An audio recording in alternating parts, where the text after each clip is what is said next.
Hello mga friends! Andito po ako ngayon sa aking YouTube channel dahil as promised, I will make my official statement here. Alam niyo naman po lahat, a month ago, binawian po ng buhay or nag-pass away po ang aking asawa na si Trevor.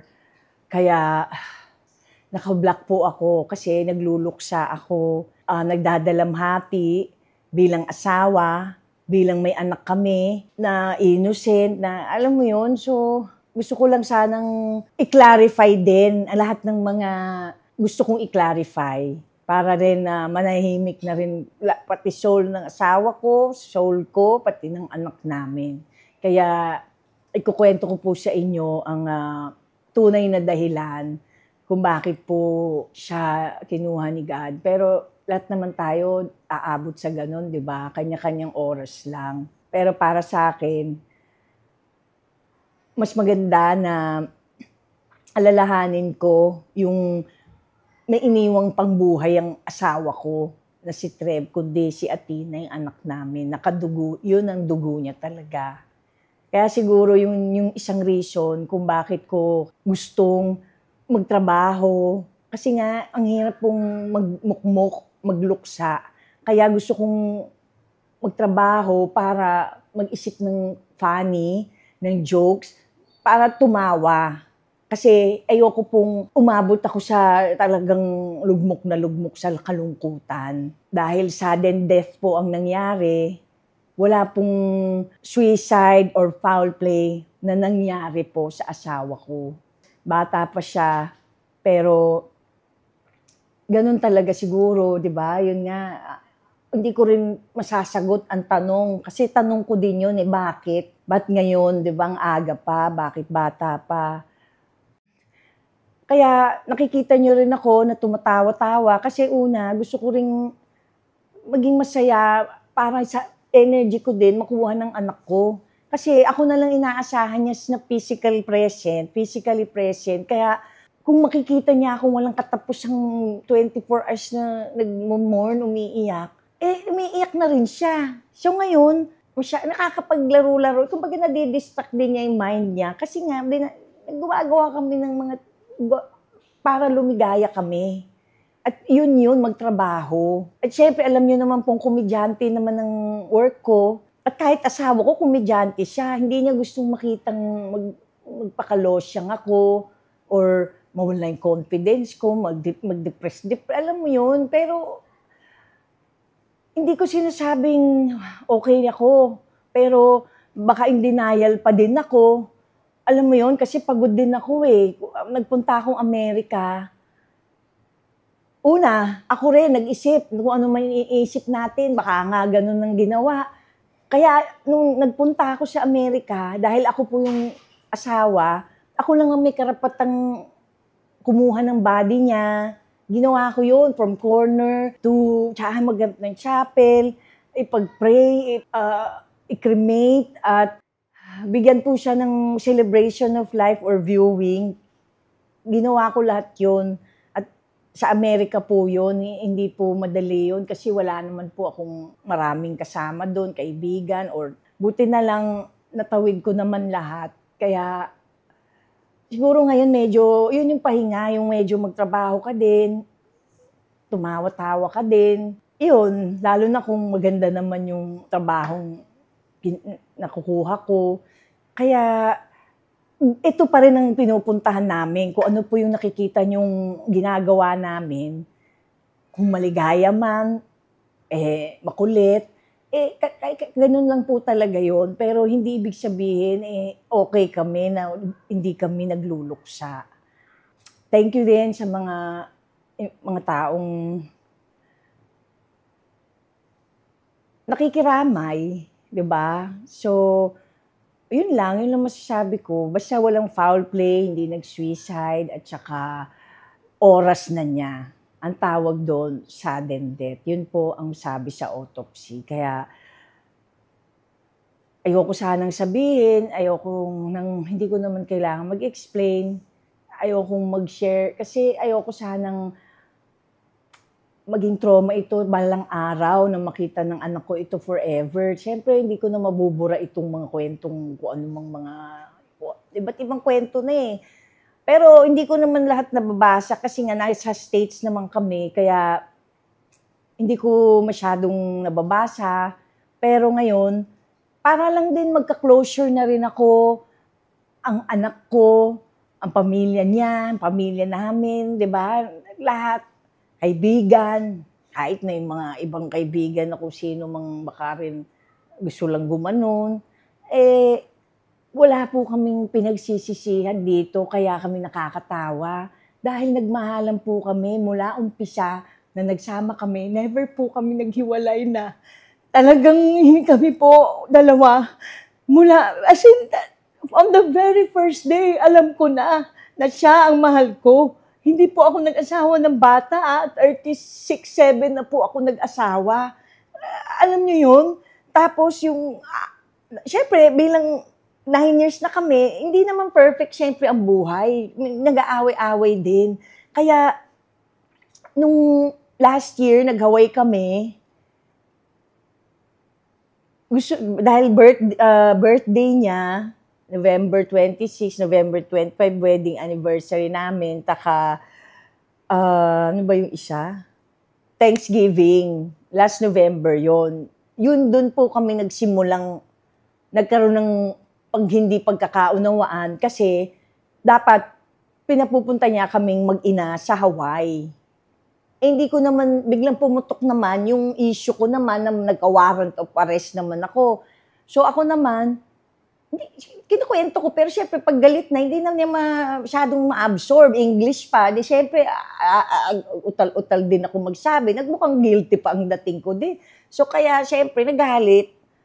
Pero nag-ayos po kami. Kaya nga po hindi kami nag-divorce kasi na-realize din niya na asawa niya ako. Tumatawag siya sa akin, nag-ayos kami, lahat, hanggang Father's Day, nagkita kami. Talaga lang, yun na pala, kasi naantay namin siya sa, bisitahin kami, kasi niyaya niya pa akong mag-date. Sabi niya sa akin, ayun nga daw, go na daw sa restaurant. Pero, hindi na namin siya nakita after, kumbaga hindi na niya na kami nasundo. So, yun lang po ang kwento. Walang traumatic. Siyempre, hindi ko mai-explain itong nararamdaman ko. Basta, at least nasagot ko na yung part na yun sa inyong lahat na sinabi kong statement. At yun na nga po, yung isa pa, marami rin pong nag-isip na baka masaya ako dahil kinubra ko yung pera niya or winidraw ko na agad yung pera. Ito po yung katotohanan dyan. Kami po ni Trevor, nag-asawa po kami para bumuo ng pamilya. Late na ako nag-asawa kasi nga sinigurado ko na yung mapapangasawa ko ay panghabang buhay until death do us part. Kaya yung mga iniisip na nagkupit ako or nagkobra ng pera or nag-withdraw sa bank account, una, mag-asawa po kami. Hindi po kami nagka-problema sa pera kahit na kailan. Kasi hindi kami, simple lang ang buhay namin eh. Kumain ng masarap, mabiling gusto namin. Wala naman kaming gustong gawin na magpumilit ng gastos tapos hindi namin kaya. So, nagtatrabaho po siya, nagpulis siya para magkaroon po siya ng benefit pagkatandaan ni Athena. Meron siyang pang-aral, yung alam niyo na, pamilya, tatay na, si Trev, nagplano siya ng maganda para sa amin na hanggang 100 years old ang anak ko, kaya maaalagaan siya. Kaya yun din po ang dahilan kung bakit siya po ang asawa ko. Kasi hanggang sa huli, ako po at ang anak ko ang inayos niya ang benefits namin. Which is, yun nga, lahat po yan kailangan i-apply. Kailangan po lahat yan may schedule. kung ano man yung claim mo na benefit. Kasi 'di ba, Air Force siya, police, ganyan. May mga social, ganun-ganon. Pero sa totoo, wala po akong nakuha kahit magkano dahil wala pa. Kasi una, yun na nga, marami proseso yan. May mga application form, mayroong schedule, at hindi naman isang baksak yata ang bigay. Actually, hindi ko iniisip po yung kaya kong buhayin ng sarili ko at ang anak ko. Yun naman ang talagang pinaninindigan ko kahit kailan. Bata pa ako, 30 plus years na po ako sa industriya. Never po ako nagka-problema tungkol sa pera dahil ako po ay naging breadwinner. Yung I love to share my blessing. Kaya nga po, puro work ang ginawa ko para masaya at meron matulungan. Hindi lang po para sa sarili ko. Kaya nga, sabi ko nga, kaya late na ako nag-asawa kasi wala akong inisip kundi ibang tao. Sa sarili ko, hindi ko na naisip. Kaya, ganun na nangyari. So, wala kaming withdrawal na nakukuha. Wala po akong pera kahit magkano na nakukuha, ganyan. So, huwag niyo isipin yan. Okay, before we end this, gusto ko lang pong to show you all na okay po ang relasyon namin ng mga pamilya ni Trev at mabuti po hanggang ngayon magkakasama kami. And pakilala ko po sa inyo, ang brother na panganay ni Trevor ay si Jesse Magallanes. Yan. Hello, say hi. Hi, everybody. Yeah. So, yun na nga. Can you share to them why you're here visiting Philippines and us? Yeah. So, I'm here to show our support for Rufa and Athena. With the sudden death of my brother, I know there's a lot that is really tough for them right now. So I'm here just to help out, spend some time with those two, and show our love from America. So earlier, I was telling them that no foul play or self-harm or suicide about Trevor's passing. It's really, natural. It's his time, sudden death. So only God knows. What can you say about that? Yeah. Unfortunately, there was a lot of heart attacks and things run in our family. My grandfather passed away with a heart attack. Our uncle passed away. He had a heart attack. And our father passed away at a young age as well. For what age? My father passed away at 44. Oh, see? Wait, how old are you then? I was 16. Trevor was 14 at that time. Ayan guys, mismo sa kapatid niya na po na si Jessie ay saksi na ang Magallanes po medyo mahina agad at a very young age, na heart attack po sila or masakit mang isipin na isa doon na asawa ko po ganun. Pero hindi lang naman sa amin to nangyayari. Marami pong nangyaring ganito. Iba nga, nagbabasketball lang, bigla nang di nakahinga. Tapos nanay ko na lang, uminga lang gano'n, natulog, hindi na gumising. Kapatid ko, brother ko, 39 years old, gano'n din, sa heart din.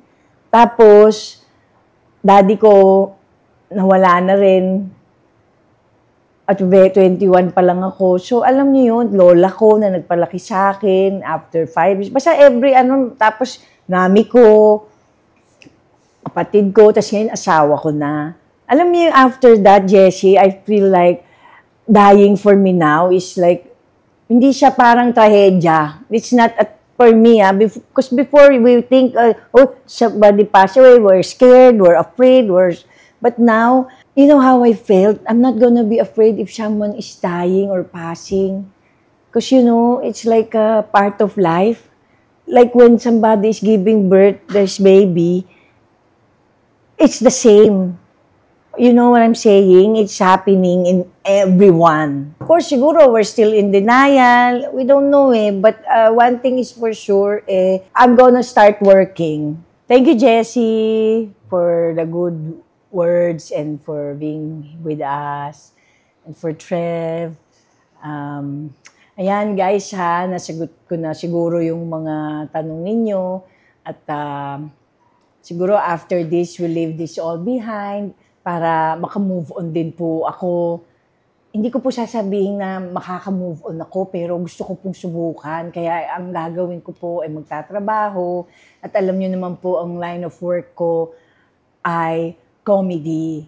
So, magpapatawa po ako sa inyong, sa work ko. At matatawa rin siguro ako sa joke ko. Kaya, hindi ibig sabihin nun, hindi kami nagluluksa. Pero anyways, let's move this behind and may papakita po kaming video at maganda po to dahil ito po ay ang celebration of life ni Trev here on earth.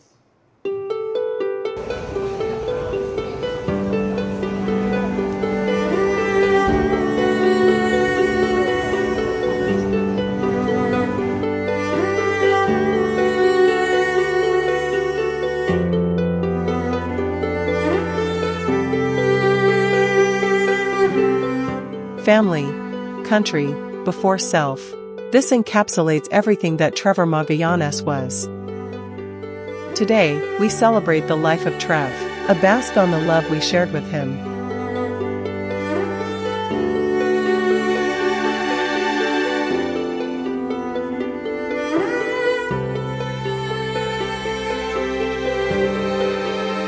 Quiet, simple, reserved.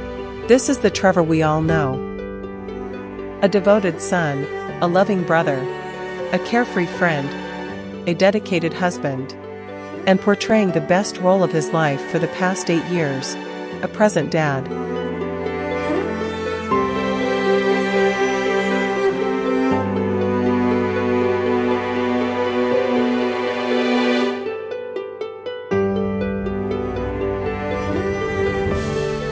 Trevor served his country.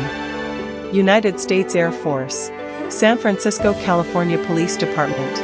Trevor served the community, financial analyst, marketing expert. But despite his many obligations, foremost on his mind and central to his heart is his family.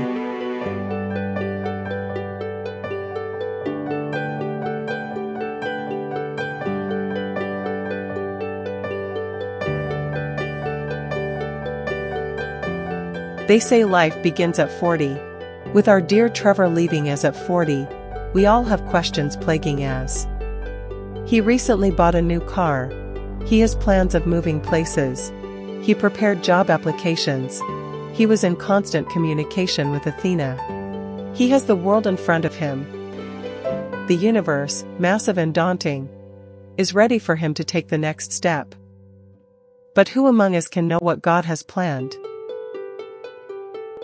So, today, as we celebrate the life of Trevor Magallanes and the love we shared with him, let us focus on the joys he brought us, the laughter he shared with us, and the memories he will leave in our hearts.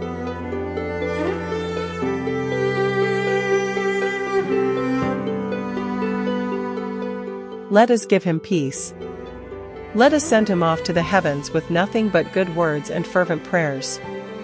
And should we feel the urge to speak unkindly of him, take a step back.